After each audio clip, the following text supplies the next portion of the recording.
When you think of Ryan Howard, you may think of tremendous power, poor fielding, and one of the worst contracts in the MLB. Or you might think of Ryan Howard from The Office. How's my favorite branch doing? But Ryan Howard on the Phillies had an incredible 6-year run that not only had Hall of Fame aspirations, but all-time great power potential, with the likes of Barry Bonds, Babe Ruth, and even Hank Aaron. He certainly was no average slugger, so let's talk about it.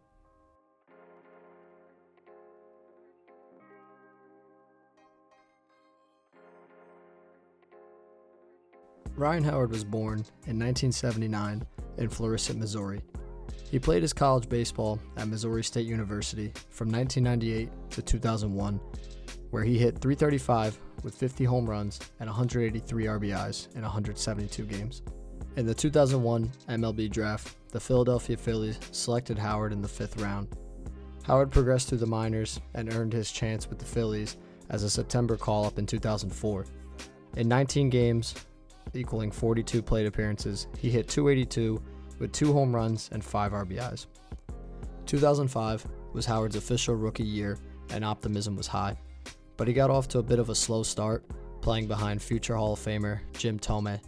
But just about halfway through the season, Thome injured his elbow and was out for the rest of the year. The door was wide open for Howard, and on July 1st, he became the everyday first baseman, a job that he wouldn't relinquish for a very long time. In the final month of the season, Howard hit 11 home runs and 27 RBIs, finishing with a .288 average, 22 home runs, which led all Major League rookies, and 63 RBIs in just 88 games. He was voted the National League Rookie of the Year, as the Phillies narrowly missed making the postseason. Prior to the 2006 season, the Phillies traded Jim Thome to the White Sox, knowing that Ryan Howard was the first baseman of their future, and he immediately rose to superstardom. In a 9-day span from May 20th to May 29th, Howard had at least 1 RBI, hit 6 home runs, and recorded 17 RBIs. He made his first All-Star game and won the Home Run Derby as well. But his incredible season would continue long after the All-Star break. From August 25th to August 29th, he hit a home run in 4 consecutive games, and on September 3rd, Howard went 4 for 4 with 3 home runs to become the first Philly to hit 50 home runs, passing Mike Schmidt's team record of 48. He was also just the second player to hit 50 home runs in their second season, the other being Ralph Kinnear. But what was really special about Howard's season was these week-long or sometimes even month-long stretches, as I mentioned earlier, in May and August, and even another one here, August 28th to September 3rd, where he hit .571 with 6 home runs and 12 RBIs, where he was so good, you literally just couldn't even pitch to him. I mean, for the month of August, he had 14 home runs and 41 RBIs, which was the most in a month since Frank Howard did it back in July of 1962. His final stat line looked like this: primarily .313 batting average, 58 home runs, and 149 RBIs. Unfortunately for Philadelphia, they narrowly missed the postseason for the second year in a row, winning 3 less games than the year prior with 85. But Howard won a plethora of accolades that season. To name a few, he won the NL Hank Aaron Award, NL Silver Slugger, National League MVP, and was even voted as the Player of the Year by his fellow MLB players. He also became one of only 4 players to win Rookie of the Year and MVP in consecutive seasons, joining Cal Ripken Jr., Dustin Pedroia, and Chris Bryant. Heading into 2007, expectations were extremely high, not only for Howard, but the entire Phillies team. They were absolutely loaded with the likes of Chase Utley, Jimmy Rollins, Shane Victorino, Cole Hamels, and they just came off of 2 upsetting end-of-the-season postseason misses. The Phillies were 44-44 at the All-Star break, and Howard was not selected to the All-Star game, although he was hitting .256 with 21 home runs and 67 RBIs. But in the second half of that season, Howard had an incredible power surge, and the Phillies miraculously made the postseason on the final day of the regular season. It was their first appearance since losing in the 1993 World Series to the infamous Joe Carter and the Toronto Blue Jays. The Phillies were ultimately swept by the eventual National League champion Colorado Rockies in the NLDS, but it was another terrific season for Howard as he finished with a .268 average, 47 home runs, 136 RBIs, and he finished 5th in National League MVP voting. In 2008, Howard got off to a slow start, hitting 172 at the end of April. But he began to turn things around in May, where he hit 238 with 10 home runs and 30 RBIs, and he never looked back. Unfortunately, he was not selected to the All-Star game once again, which in large part has to do with being in the National League and playing first base behind my all-time favorite player, Albert Pujols. And to be fair, Howard's average was a pedestrian 234 at the time of the All-Star break, but he did have 28 homers and 84 RBIs. By season's end, Howard improved his average to 251, playing all 162 games, hitting 48 homers and 146 RBIs, while also helping the Phillies win 92 games and the NL East title. His 48 home runs led the MLB, and he finished second in National League MVP voting. The Phillies met the Milwaukee Brewers in the NLDS, but Howard was really a non-factor. He hit only 182 with 0 home runs and 1 RBI, but the Phillies prevailed and won in 4 games. They met the Dodgers in the next round, where they disposed of them in 5 games. Howard, once again, though, wasn't much of a factor. He did improve his batting average to 300, but he had no home runs and 2 RBIs, and at this point in his career, heading to his first World Series, he had 1 career postseason home run in 12 postseason games. But in a pivotal Game 3, with the series tied at 1 apiece, Howard's home run drought would come to an end.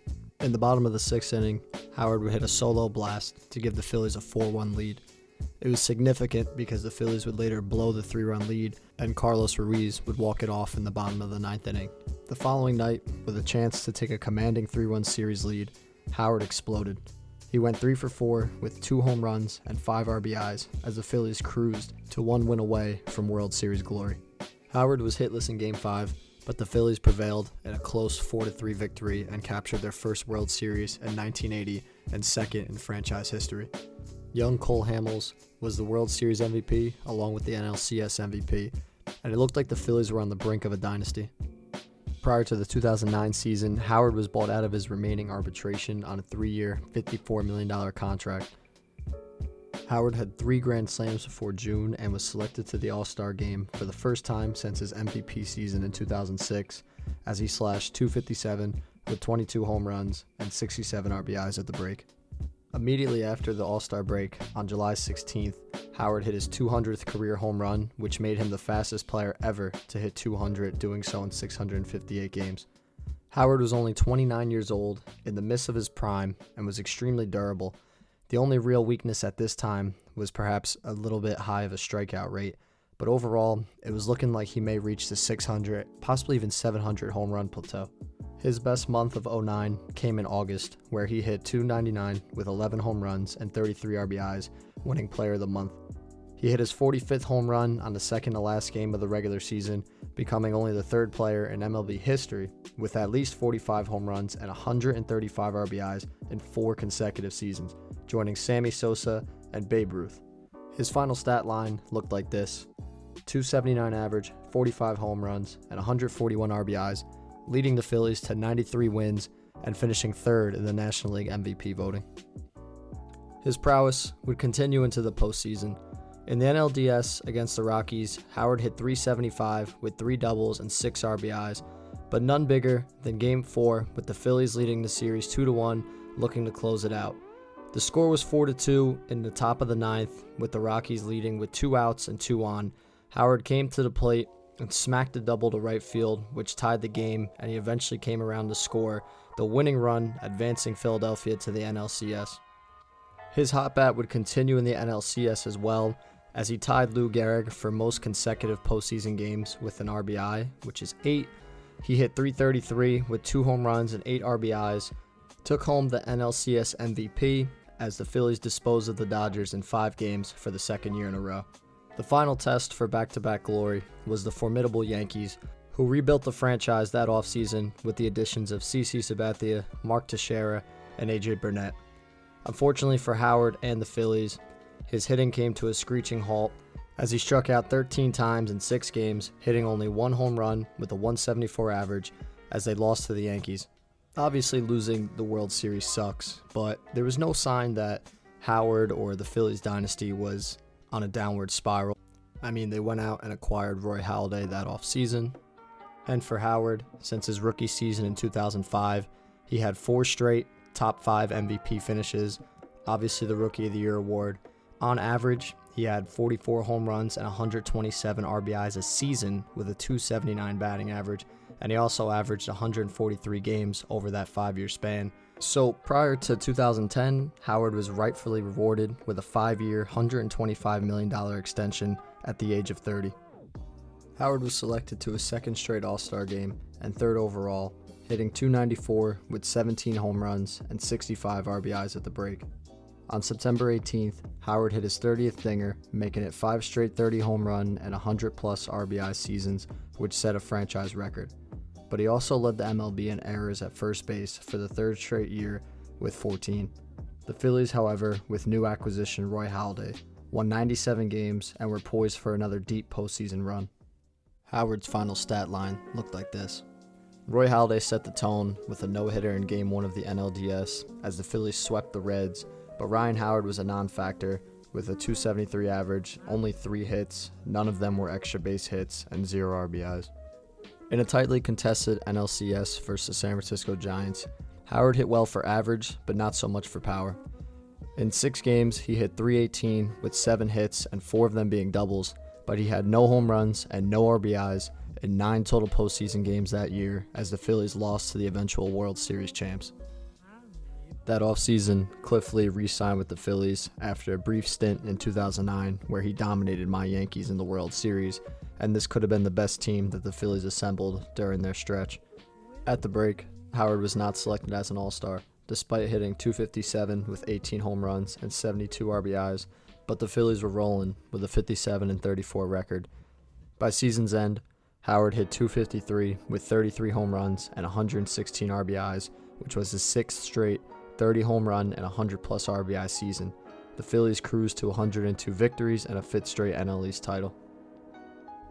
They matched up with the 90-win Cardinals in the NLDS, who were once 7.5 games back for the lone wildcard spot just a couple weeks earlier and got into the playoffs because the Phillies themselves actually came back to beat the Braves in extra innings in the last game of the regular season. And if you don't know the story of the 2011 Cardinals, or really just the end of the 2011 season, please go back and watch it at the end of this video, of course. But I'll try to find a link, maybe throw it in the description. I think MLB does have a post about all of those crazy endings between the Rays and the Cardinals and other teams. It was really just unbelievable. I don't want to give up too much, but definitely go back and watch it. As far as the Phillies and Ryan Howard, they were heavy favorites and actually led this series 2-1, but they narrowly lost Game 4, and they lost heartbreakingly in Game 5 at home by a score of 1-0 and were eliminated. Howard was a bit lackluster in this series. He hit .105, 2 of 19, but he did have 1 home run and 6 RBIs. Overall, though, it was a crushing defeat for the Phillies, who were not only the class of the National League, but really of the MLB at the time. Even more crushing was on the last out of the series, Howard tore his Achilles trying to run out a ground ball to first, causing him to miss the start of the 2012 season. This background music right now is a little, goes kind of against the guy tearing his Achilles and beginning the fall of his career, but the jazz is too smooth. Let me know if you guys like the music choices in this video in the comments below. Back to Howard. So his season began July 6th, where he went 2 for 4 with a double, and he hit his 300th career home run in September of 2012. But just 1 week later, on September 29th, he suffered a small fracture in his right big toe, playing in only 71 games that year, hitting .219 with 14 home runs and 56 RBIs. Howard was missed in the Phillies lineup as the team digressed, winning only 81 games.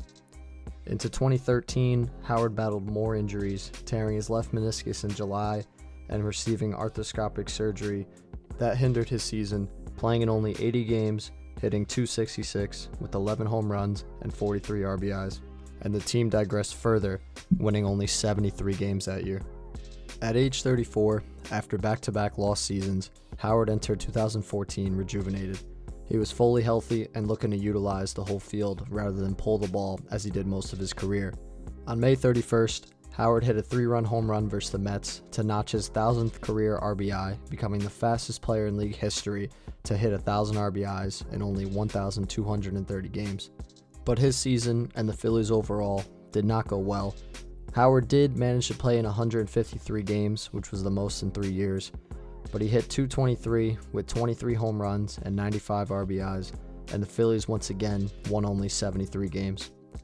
Entering 2015, it was clear that the dynasty was long over and Howard was well past his prime, but he was still one of the highest paid players in the league, making $25 million a year, which made him impossible to trade or cut. So he remained a fixture in the now rebuilding Phillies lineup. He played in 129 games, missing the last 3 weeks with a left knee injury, slashing .229 with 23 home runs and 77 RBIs, including 138 strikeouts as the Phillies finished in last place in the NL East for the second year in a row, winning an abysmal 63 games. 2016 wound up being the last of Howard's career. He hit below the Mendoza line in 112 games and was benched for young prospect Tommy Joseph. His final stat line was 196 with 25 home runs and 59 RBIs. The rebuilding Phillies won only 71 games and declined the team option for Howard, making him an unrestricted free agent for the first time in his career. In 2017, Howard had a brief minor league stint with the Braves and Rockies, but neither went well, and a year later, he announced his official retirement in September of 2018 at 38 years old. And just like that, it was all over. Less than 400 career home runs, 14.7 WAR according to Baseball Reference, and a 125 OPS plus for his career. All good numbers, but not what anyone could have expected, especially in the late 2000s.